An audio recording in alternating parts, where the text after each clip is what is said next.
शांततापूर्वक आंदोलन कर रहे हैं, क्योंकि हमारे लोगों का स्वास्थ्य, आर्थिक व्यवस्था, उनकी स्वास्थ्य स्वास्थ्य कैसा है, ये सारी चीज़ें देख के, उनकी मोबिलिटी, ये देख के हम शांतिपूर्ण आंदोलन कर रहे हैं। दिल्ली में आंदोलन हम कर सकते हैं, लेकिन वहाँ इतने लोग नहीं आ सकते, उनकी अपनी अड़चनें हैं।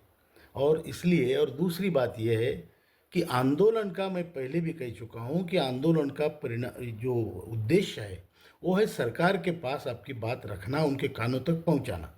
मैं आपको बता दूं, बात पहुंच चुकी है, उस पर काम हो रहा है और जल्दी हमारा रिजल्ट आएगा। इसलिए हमें आंदोलन बड़े तौर पे करने की ज़रूरत नहीं पड़ेगी। जो 23-24 का है डेमोन्स्ट्रेशन पूरे भारत में, वो ज़रूर होना चाहिए। दिल्ली का आंदोलन, अगर हमारा काम स्पेसिफिक नहीं हो तो हम जरूर आंदोलन करेंगे, बड़ा करेंगे। अरे हम तो लड़ने मरने के लिए तैयार है, वो बात छोड़िए। लेकिन जहाँ उसकी ज़रूरत नहीं है वो चीज़ करके, हम सिर्फ अपनी नेतागिरी चमकाने के लिए नहीं है, हमें काम दिल्ली में रहने का संकल्प लेके गए थे। उसमें हमारा उद्देश्य था कि हम आदरणीय डॉक्टर जितेंद्र सिंह जी, जो पीएमओ के राज्य मंत्री है, उनको मिलके पीएमओ का या प्राइम मिनिस्टर ऑफिस का इसमें इंटरवेंशन जल्दी कराने के लिए कोशिश करें। और दूसरा हमारा उद्देश्य था कि आदरणीय हमारे मनसुख मांडविया जी, जो कामगार मंत्री हैं, उनको मिले और उनको भी कहें कि आप स्पीड बढ़ाइए सर, नहीं तो लोग बहुत परेशान हैं, लोगों में उद्वेग है, रोष है। इसके लिए हम गए थे। मैं वहाँ एक ही दिन रुक पाया और बाकी मुझे कुछ इमरजेंसी आ गई तो मुझे वापस आना पड़ा।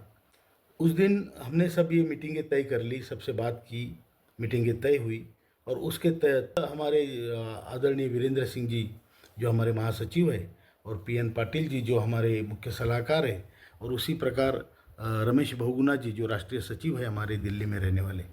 तो ये 3 लोग जाके जो हमारे अमरावती के सांसद है राज्यसभा के, डॉक्टर अनिल बुंडे जी, उनके माध्यम से वो डॉक्टर जितेंद्र सिंह जी से मिले, चर्चा हुई, बहुत देर तक हुई, बहुत पॉजिटिव हुई, ये मैं आपको बता दूं।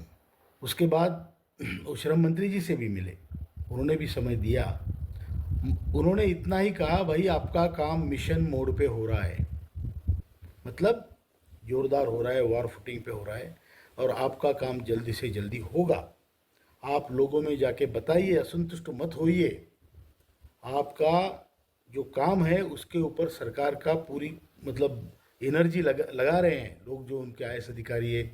ये बात और है कि ये काम 3 मंत्रालयों में, पहले भी बोल चुका हूँ, 3 मंत्रालयों का काम है, एक मंत्री का काम नहीं है ये। कामगार मंत्री, उसी के बाद आपके वित्त मंत्री और पीएमओ, ये 3 मंत्रालय मिलके काम करने वाले हैं। रिजल्ट जल्दी आएगा, ये मंत्री जी ने फिर से हमें आश्वस्त किया है। अब आप ये बोलो कि नहीं आश्वासन कब तक, अरे तो क्या फिर डेली लड़ते रहोगे, मारते रहोगे लोगों को? नहीं, आपको संयम बरतना पड़ेगा, और क्योंकि काम होने वाला है। हाँ, जब ये निश्चित होगा कि हमारा काम अपेक्षाप्रत नहीं होता है, तो फिर उठ के खड़े होने में क्या तकलीफ है, बिल्कुल करेंगे।